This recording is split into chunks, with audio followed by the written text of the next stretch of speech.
Graças a Deus, irmãos. Amém. Alegria estarmos mais uma vez na presença do Senhor. Convido a igreja a abrir a Bíblia no livro do Êxodo. Êxodo capítulo 5.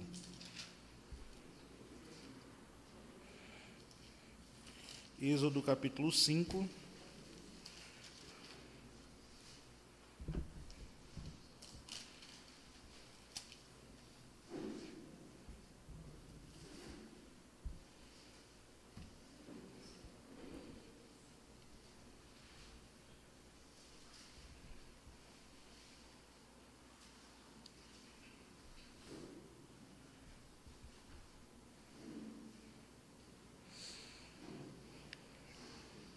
Êxodo 5, vamos fazer a leitura do verso 1 ao 5. Depois foram Moisés e Arão e disseram a Faraó: Assim diz o Senhor, Deus de Israel: Deixa ir o meu povo, para que me celebre uma festa no deserto. Respondeu o Faraó: Quem é o Senhor, para que lhe ouça eu a voz e deixe ir a Israel? Não conheço o Senhor, nem tampouco deixarei ir a Israel. Eles prosseguiram: O Deus dos hebreus nos encontrou. Deixa-nos ir, pois, caminho de 3 dias ao deserto, para que ofereçamos sacrifícios ao Senhor nosso Deus, e não venha ele sobre nós com pestilência ou com espada. Então lhes disse o rei do Egito: Por que Moisés e Arão, por que interrompeis o povo no seu trabalho? Ide às vossas tarefas. Disse também Faraó: O povo da terra já é muito, e vós os distraís das suas tarefas. Amém. Oremos. Senhor Deus, mais uma vez, ó Pai, na Tua presença, te pedimos a Tua condução, te pedimos a iluminação do Santo Espírito, para que possamos, assim, compreender o que nos diz a Tua Santa Palavra. Fortalece, ó Deus, o nosso coração. É isso que nós te pedimos, em nome de Jesus. Amém. E amém. Meus irmãos, é comum nas histórias infantis sempre haver um vilão.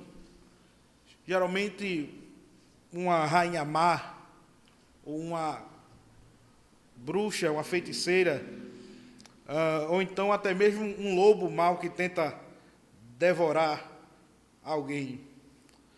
Essas histórias, elas são até de certa forma pedagógicas, elas vêm com sempre traz uma moral da história, a fim de prevenir crianças a não mentir ou não ouvir os estranhos, não aceitar coisas estranhas, a não andar sozinho pela mata. Sempre tem uma moral nessas histórias, e elas alertam acerca de algum perigo.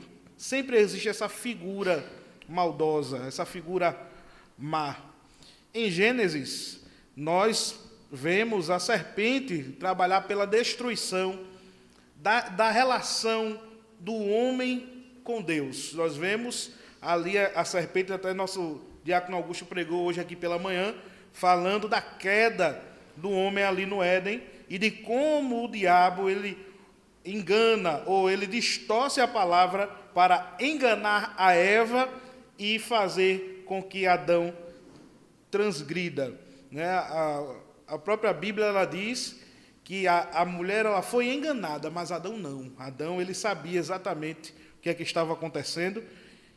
Inclusive, o texto hebraico, ele dá a entender que Adão, ele estava perto, né? É como se a serpente, ela estivesse falando com Eva e olhando para Adão. É esse o entendimento, é esse que o cenário formado ali em Gênesis 3, ele mostra, de que Adão estava possivelmente próximo ali, sabendo, vendo aquilo que estava acontecendo, aquele diálogo, mas ele não faz nada. Em Êxodo, antes que os hebreus fossem libertos, o Faraó, ele também usa de certa estratégia, como se fosse justamente esse personagem das histórias infantis. Ele, como um lobo mau, ele tenta ludibriar Moisés e Arão, a fim de minar aquilo que Deus queria fazer, minar ali a obra de Deus no meio do povo. É interessante entendermos que isso não é um mero conto de fadas, mas é uma realidade espiritual, é algo que a Bíblia ela traz para nós, ela nos chama a atenção para a realidade de que o inimigo ele usa de diversas formas para atrapalhar a nossa caminhada. Agora, em Êxodo, depois de 430 anos aproximadamente, Deus vem tirar o povo do Egito. Ele tinha falado a Abraão, 400 e tantos anos antes, e disse, olha, a tua descendência ela vai ser escravizada, ela vai para uma terra estranha, mas ali eu vou livrá-lo depois de 400 anos. Então, isso que estava acontecendo ali, aquele cativeiro, aquela escravidão, ela também estava debaixo da direção de Deus. Né? Mesmo nos momentos de dificuldade, Deus não deixa de ter soberania sobre as nossas vidas. E assim, chega o momento de Deus tirar o seu povo daquele cativeiro, daquela escravidão. O que estava acontecendo ali é que Deus estava tirando os hebreus porque havia uma promessa já acerca dessa libertação. E havia também uma promessa de possessão de uma terra que manava leite e mel, que era destinada à descendência de Abraão. Então Deus estava tirando aquele povo para ser fiel à sua própria palavra, ao seu pacto, aquela aliança que ele mesmo tinha feito com Abraão e os seus descendentes. Mas havia ainda um propósito dentro dessa libertação. Ele não simplesmente tira aquele povo do Egito e dá uma terra prometida e os deixa lá à toa, sem um propósito maior. O propósito do povo de Deus na terra sempre foi a adoração. Um povo sacerdotal, ministros de adoração, um povo que representasse os valores de Deus, um povo que exaltasse a Deus no meio de um mundo completamente pagão e escravizado. A proposta, ou melhor, o propósito de Deus ali, em tirar aquele povo, não era para presentear eles, não era simplesmente para abençoar eles, mas era para que eles servissem como um padrão de adoração para toda a humanidade, um padrão de adoração somente dirigida ao Deus verdadeiro. Então, nesta noite, eu gostaria de falar sobre propostas do diabo para atrapalhar a verdadeira adoração. A gente vai falar disso aqui nos livros de Êxodo. Faraó ele usa de algumas propostas para tirar ou minar aquela adoração que deveria ser executada. Vamos ver Êxodo 8 e 25. Êxodo 8 e 25.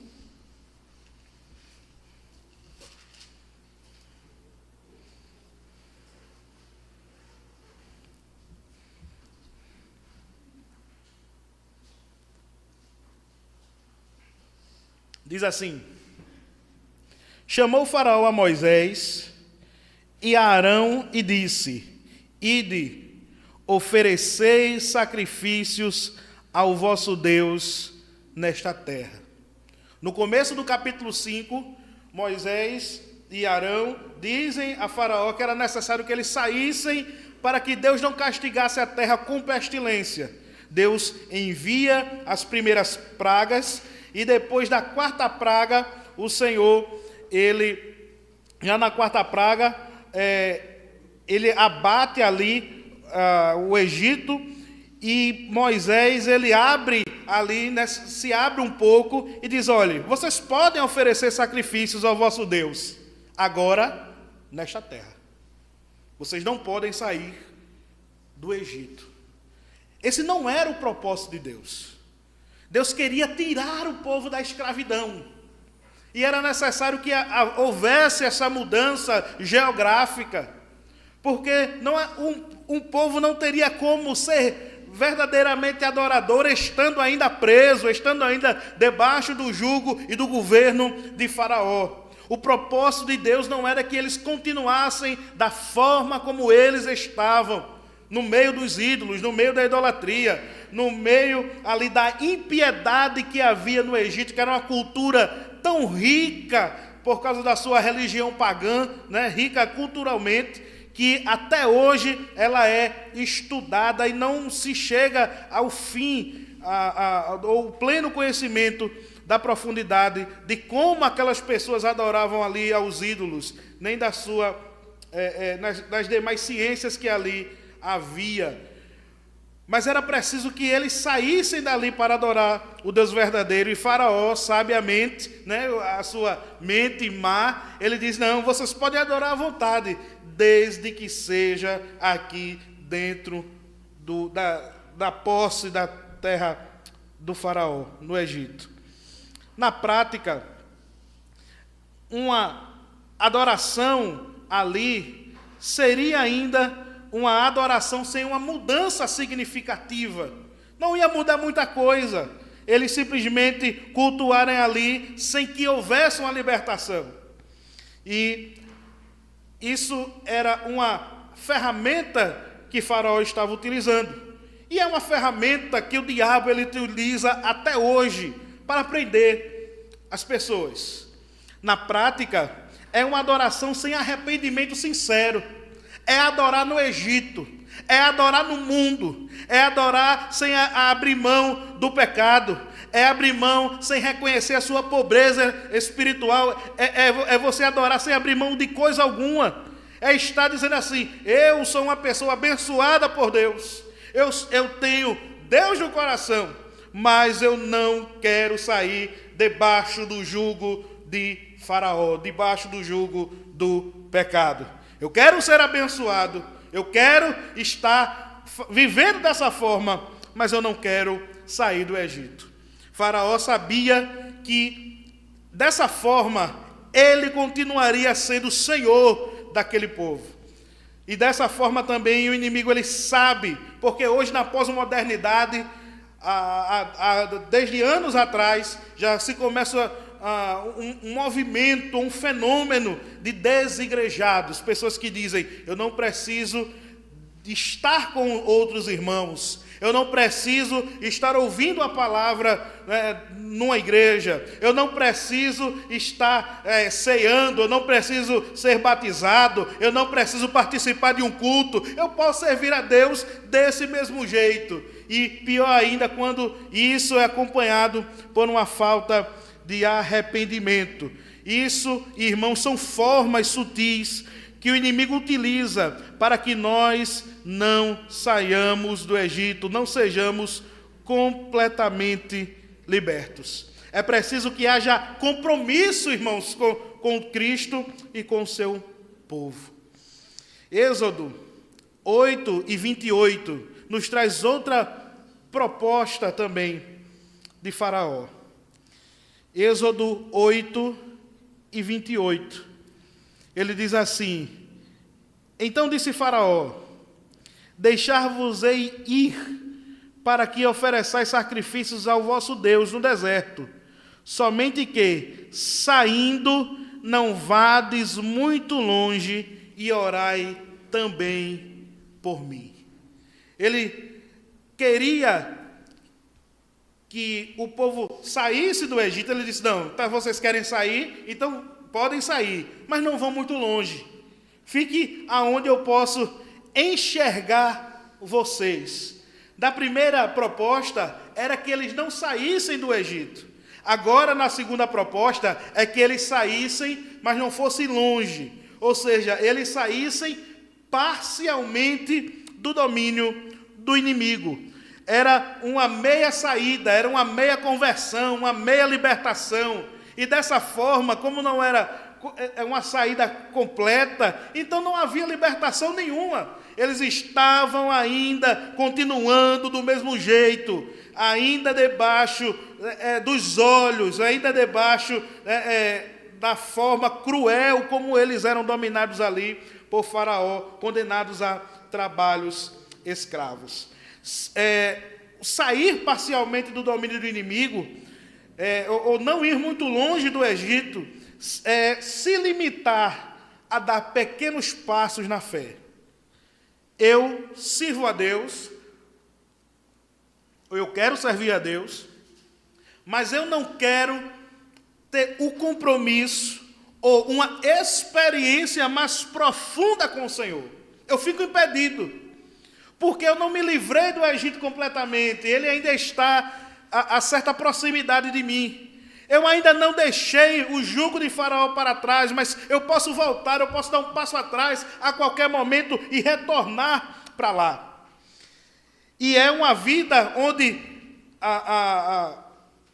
essas pessoas que fazem essa opção de não sair completamente do mundo que eu falo, é não se arrepender, não ter um compromisso com Deus, elas não desfrutam completamente das bênçãos do Evangelho. Elas ouvem o Evangelho, elas acreditam no Evangelho, mas elas não desfrutam plenamente da bênção que o Evangelho transmite por meio de Jesus Cristo. Elas estão limitadas, elas estão divididas no meio. Elas não foram muito longe do mundo ou do Egito. A terceira coisa, irmãos, que Faraó também utiliza, que é uma coisa muito sutil, e está no capítulo 10, versículos 9 e 11, ao 11. Capítulo 10, versículos do 9 ao 11.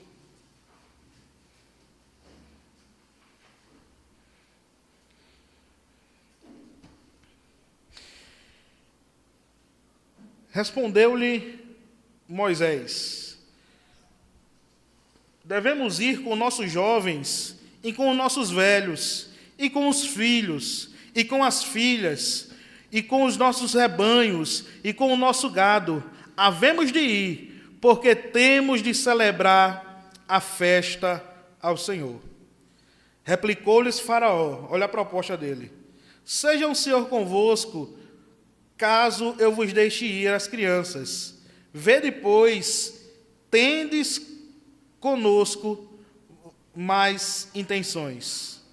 Não há de ser assim, ele diz. Ide somente vós, os homens, e servi ao Senhor, pois isso é o que pedistes. E os expulsaram da presença de Faraó. Qual é a terceira proposta dele aqui? É deixar que somente os homens fossem a essa adoração. É deixar que somente parte do povo, né, os homens, mas os velhos ficariam, as crianças ficariam e as mulheres também. A tentativa aqui, irmãos do inimigo, é dividir o povo de Deus, é dividir a família, é fazer com que os homens que eram fortes ou que podiam talvez fazer algum tipo de revolta, eles fossem para longe e deixasse somente a parte mais frágil, mais fácil de dominar e que poderia continuar trabalhando. Era uma tentativa, irmão, de quebrar a unidade do povo de Deus e deixar somente uma parte do povo de Deus ir embora. Mas este não era o propósito do Senhor. A gente pode observar algumas coisas aqui.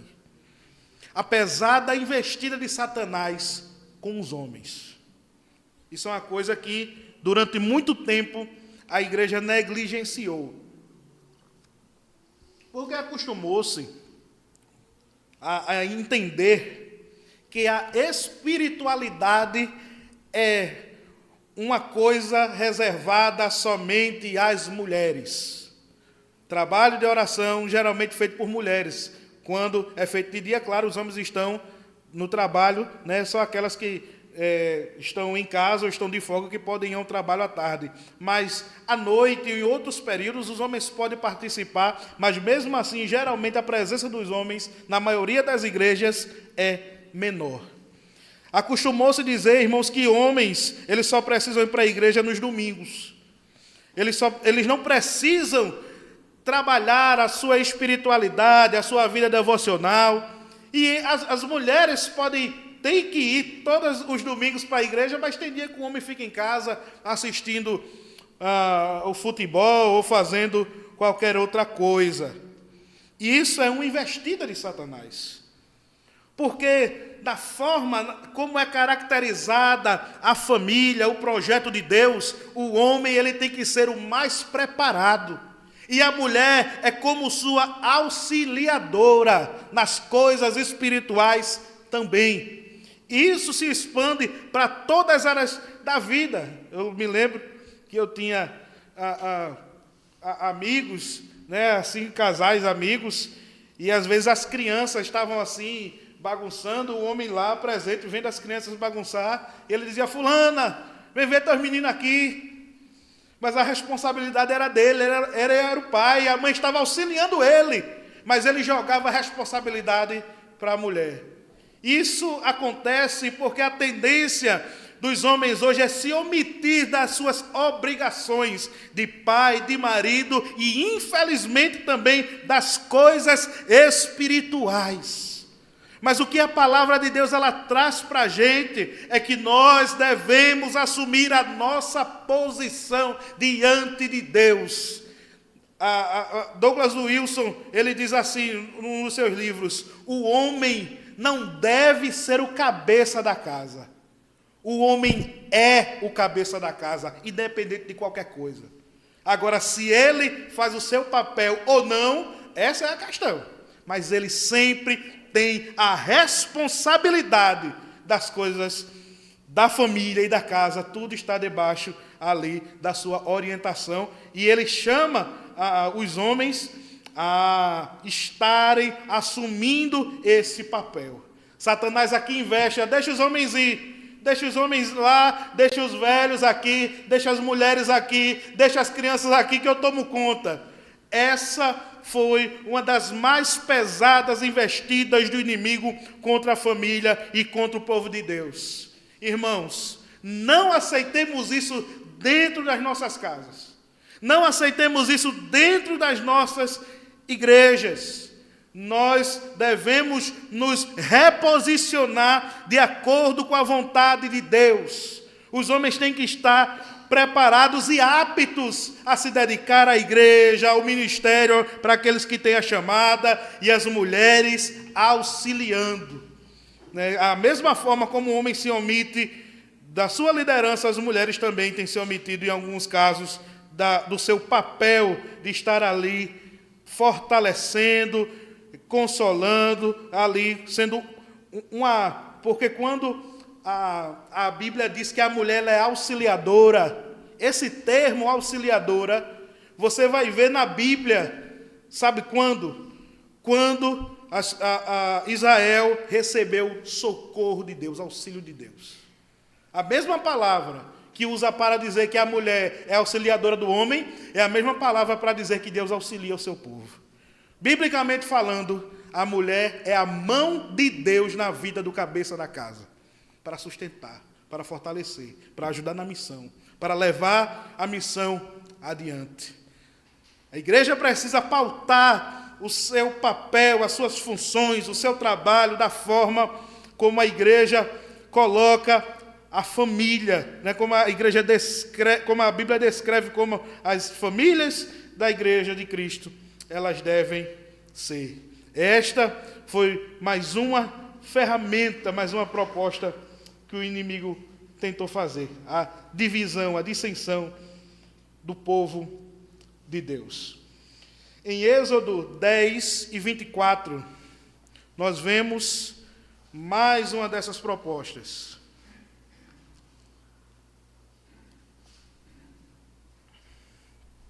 O 24 ao 26. Então Faraó, estávamos aqui na nona praga, né? Então Faraó chamou a Moisés e lhe disse: Ide, servi ao Senhor, fiquem somente vossos rebanhos e o vosso gado, as vossas crianças irão também convosco. Observe, quando a Bíblia diz que Jesus foi ser tentado no deserto, você vê que ali houve uma investida, 3 investidas contra o Senhor Jesus. Aqui o padrão é o mesmo.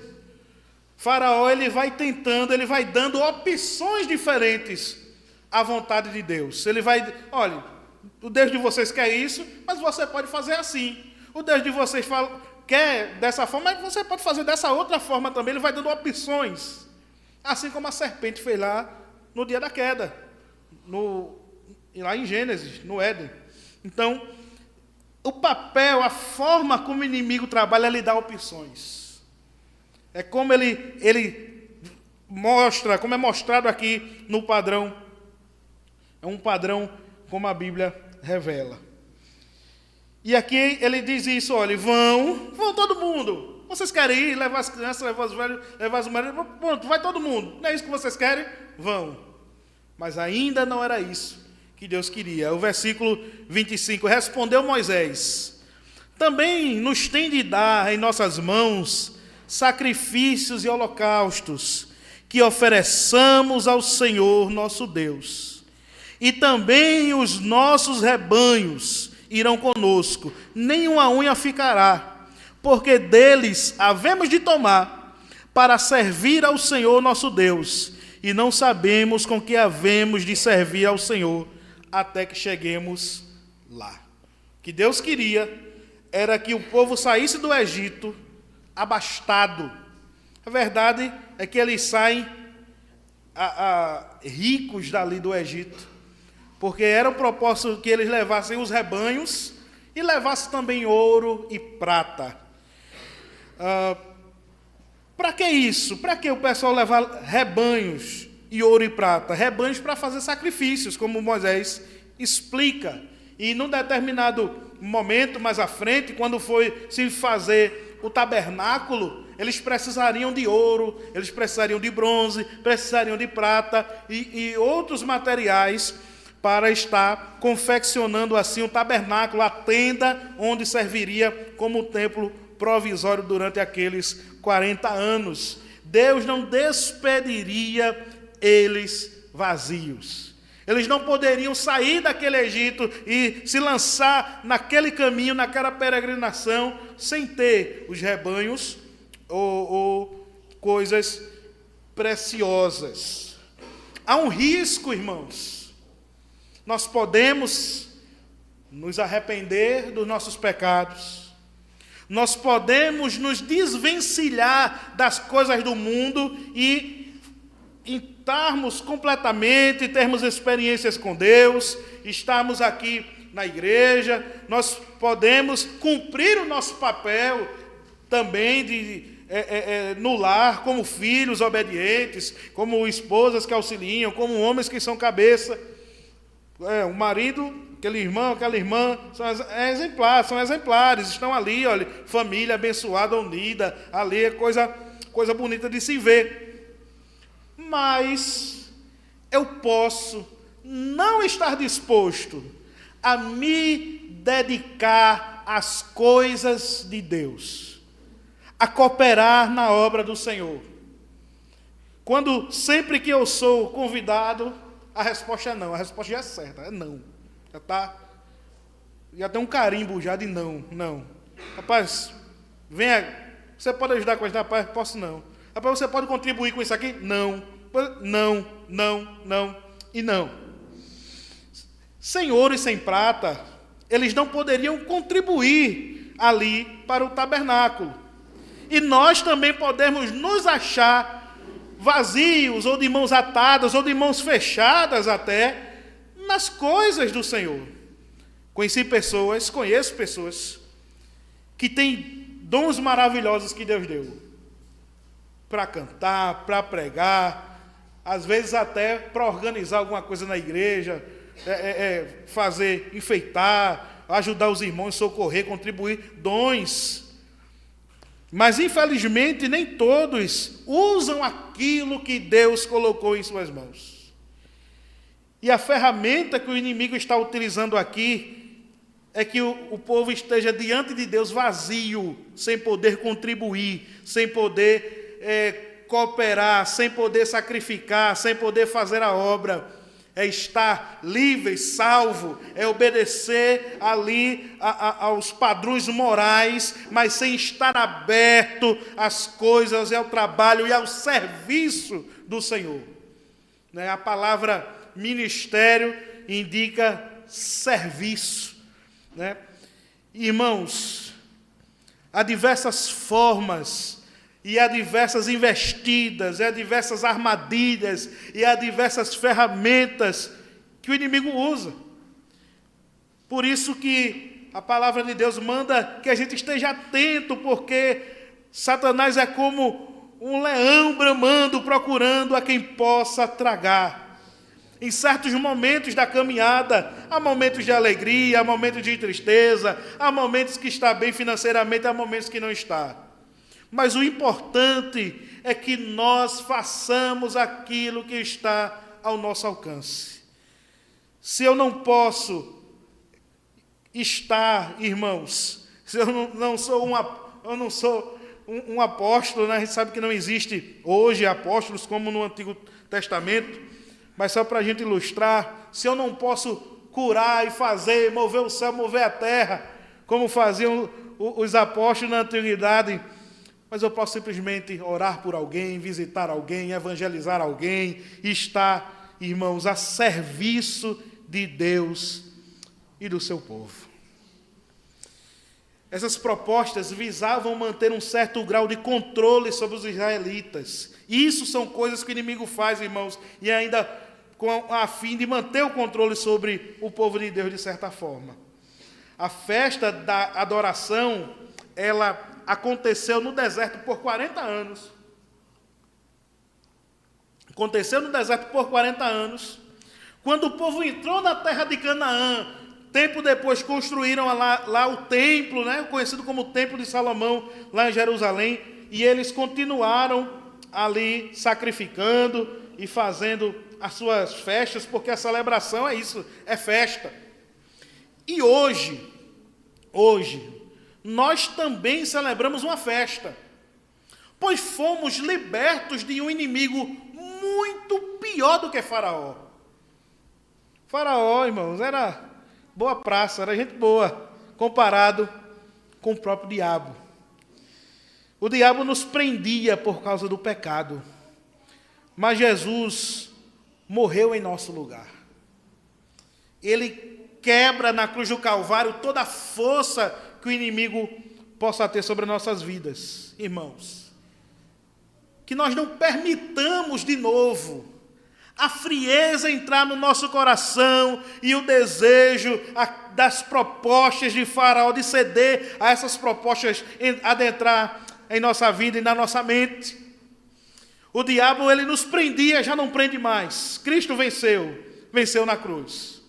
Que possamos hoje, com toda a liberdade que Deus nos dá, celebrar uma festa, mas não simplesmente, irmão, como um evento, não, mas que a nossa vida seja uma verdadeira festa, que é o deserto, que é esse mundo que jaz no maligno, que a nossa vida seja vibrante na presença do Senhor, que nós assumamos o nosso papel como crentes, como membros das nossas famílias, que possamos contribuir com aquilo que a gente pode dar ao Senhor, nos render a Ele, nos curvar a Ele e receber dEle força para fazer mais em gratidão a tudo quanto Ele fez.